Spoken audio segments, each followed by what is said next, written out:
Welcome back to Bike Culture HUB. The 2025 Honda Rebel 850 has finally arrived, and it's safe to say this is one of the most anticipated cruiser motorcycles of the year. Honda has taken its Rebel lineup, long known for being approachable, stylish, and fun to ride, and pushed it into a new territory with this midsize powerhouse. In this review, we're going to dive deep into everything that makes the Rebel 850 such a compelling option in 2025. We'll cover its features, performance, design language, the riding experience, and of course, its price and value proposition. By the end of this video, you'll know exactly why the Rebel 850 might just be the sweet spot in Honda's cruiser family and whether it deserves a spot in your garage. So, let's kick things off with the essence of the Rebel series. Since its inception, the Rebel line has been synonymous with accessibility and style. It was never just about raw speed or being the loudest on the road, it was about offering an authentic cruiser experience in a package that felt modern, approachable, and reliable. With the Rebel 500 and Rebel 1100 already carving out their niches, Honda saw a gap between lightweight cruisers and big bore machines. That's where the 2025 Honda Rebel 850 comes in, a bike designed to blend the comfort and manageable size of the smaller Rebels with the performance and touring capabilities of the larger 1100. Essentially, Honda wanted to give riders a perfect middle ground, and that's what this bike is aiming to deliver. Let's talk about the heart of the Rebel 850, the engine. At the core of this motorcycle is an 850 cubic centimeters parallel twin power plant derived from Honda's proven engine architecture, tuned specifically for cruiser duty. It delivers around 78 horsepower and roughly 72 newton meters of torque, giving it plenty of punch for highway cruising, overtakes, and spirited city riding. What's impressive is how Honda has balanced the character of this engine. It's got enough low-end grunt to make it feel torquey and satisfying at lower RPMs, but it also revs cleanly if you want to stretch it out a bit. This isn't a bike that feels strained at highway speeds, nor is it overwhelming for newer riders moving up from a smaller displacement machine.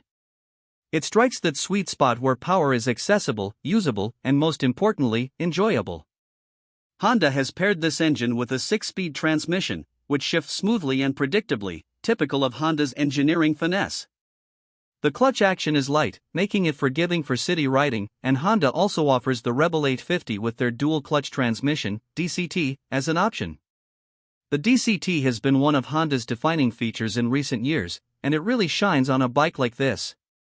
Riders who want to relax and let the bike handle gear changes will love the smooth, automatic-like feel, while still having the option of manual control with paddle shifters.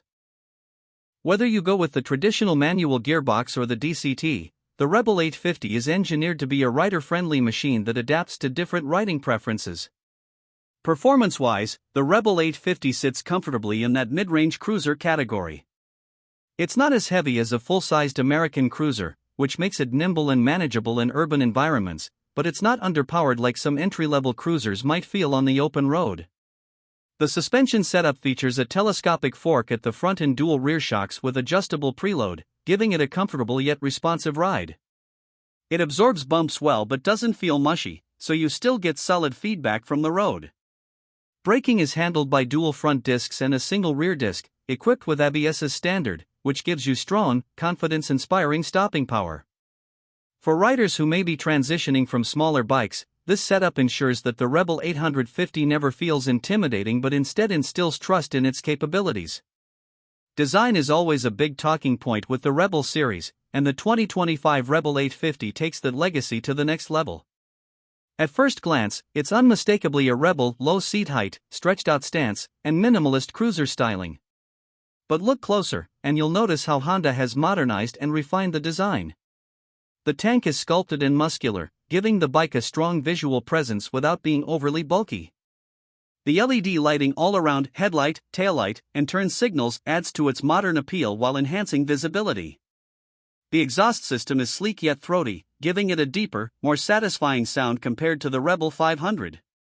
Honda has clearly paid attention to detail, from the matte finish paint options to the exposed frame sections that highlight the bike's raw, mechanical charm. One of the standout features of the Rebel 850 is its ergonomics.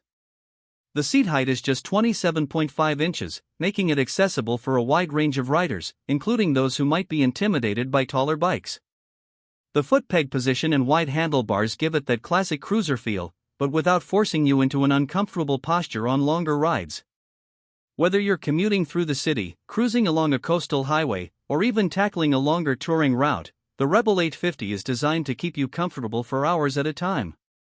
Honda also offers a range of accessories, including saddlebags, windscreens, and comfort seats, so you can easily tailor the bike to your style of riding. Technology is another area where Honda has stepped up with the Rebel 850. The bike comes equipped with a modern TFT display that provides all your essential information: speed, gear position, fuel level, trip data, and more in a crisp, easy-to-read format. You also get selectable ride modes, which adjust throttle response and traction control to suit different conditions. For instance, you can choose a relaxed mode for city cruising, a sportier mode for spirited riding, and even a rain mode for wet conditions. These rider aids don't overwhelm you with complexity but instead enhance the overall experience and safety. Honda's traction control system works seamlessly in the background, giving you confidence without feeling intrusive. Now, let's touch on the unique selling points of the Rebel 850. First, it's the balance of size and performance. For riders who feel the Rebel 500 is too small but don't quite want to jump to the larger, heavier 1100, the 850 fills that gap perfectly. It delivers enough power for touring and highway comfort while still being approachable for everyday riding. Second, the optional DCT transmission sets it apart from most cruisers in this category. Very few bikes in the midsize cruiser space offer such technology, and Honda's execution of it is world-class. Third, the Rebel 850 manages to capture the essence of a traditional cruiser while still offering modern touches like TFT displays, ride modes, and LED lighting. So, what about the price? Honda has always been smart with the way it positions its motorcycles, and the Rebel 850 is no exception. The 2025 Honda Rebel 850 starts at around $9,499 for the manual version, with the DCT-equipped variant coming in at about $10,299. Considering the level of performance, design, and technology you're getting, this pricing makes the Rebel 850 extremely competitive. To summarize the riding experience, the Rebel 850 feels like a natural extension of the Rebel family. It's approachable, stylish, and versatile, but it also adds that extra punch of performance and technology that riders have been asking for. It's light enough to be manageable in the city, powerful enough for the highway, and comfortable enough for longer trips.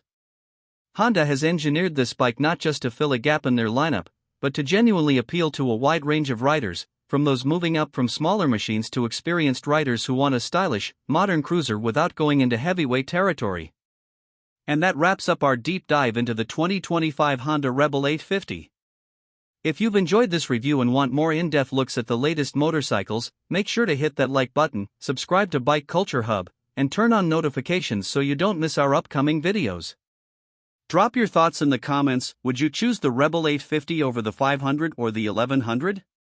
What do you think about Honda's decision to offer DCT on a cruiser of this size? We'd love to hear your opinions. Thanks for watching, and as always, ride safe, ride free, and we'll see you in the next one.